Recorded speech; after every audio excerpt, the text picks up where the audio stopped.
तुम्ही गोळ्या जरी घातल्या तरी मनोज जरांगे झेलणार, पण आता हटत नाही. तुम्ही काही शपथपत्र मुंबईच्या आंदोलनासाठी दिलेलं आहे की म्हणजे त्या सगळ्या अटी शर्ती मांडणे आहे असं काही तुमच्या सहीचं शपथपत्र दिलेलं आहे? मी पहिल्यापासून तुम्हाला सांगतो, कायद्याचे जेवढे नियम आहेत तेवढे मराठा पाळणार आहे, आम्ही पाळणार आहे. पण तो कायदा हे नवीन कोणचा घेऊन काढायला आता नमुनेबाज कायदा आहे काहीतरी, ती कायदा कुणालाच माहित नाही. आणखीन तज्ज्ञांनी वकील बांधवांनी सुद्धा त्याच्यावर अभ्यास केलेला नाही. आणि कोणाला मिळते ऑफिस नाही, अख्खी रात गेली आमच्या वकिलांची तिथल्या मुंबईत काम करणाऱ्या पोरांची, पण ते ऑफिस सापडलं. मग त्यांना ते सापडलं आणि मग आता परवानगीला अर्ज करायचा म्हणल्यावर सहायता करावं लागतं त्यांना.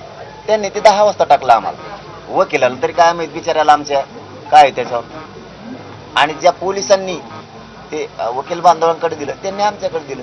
जिथं जिथं सह्या करून द्या म्हणले, आम्ही दिले. आम्हाला काय माहिती त्यात काय मग फसून घ्यायचंय. तुमची विनवणी याचिका गेली का फसून कोर्टाकडे? सह्या घ्यायच्या होत्या त्या पोलीस प्रशासनाला. आता परवानगी म्हणल्यावर पोलीस प्रशासनच आलं ना. ते 2025चा नवीन कायदा काढाय काय कोणती कुणीच वाचलेलं नाही. बरं, कारण आमच्याकडे वेळ कमी होता, आम्ही पटापटा सह्या केल्या आणि पाठवून दिलं. तुम्ही ज्या गॅजेटचा वारंवार आग्रह करत आहात त्या गॅजेटमध्ये केवळ समाजाच्या नोंदी आहेत, म्हणजे हैदराबाद, मुंबई आणि सातारा गॅजेटमध्ये, तर वेगवेगळ्या जातीची त्याच्यामध्ये लोकसंख्येची आकडेवारी आणि नोंदी आहेत. त्यामुळे वैयक्तिक माहिती नसताना निव्वळ गॅजेटमधील आकडेवारीवरून सरसकट आरक्षण देता येणार नाही असा निष्कर्ष शिंदे समितीनं काढलेला आहे. नाही, चुकीच्या माहिती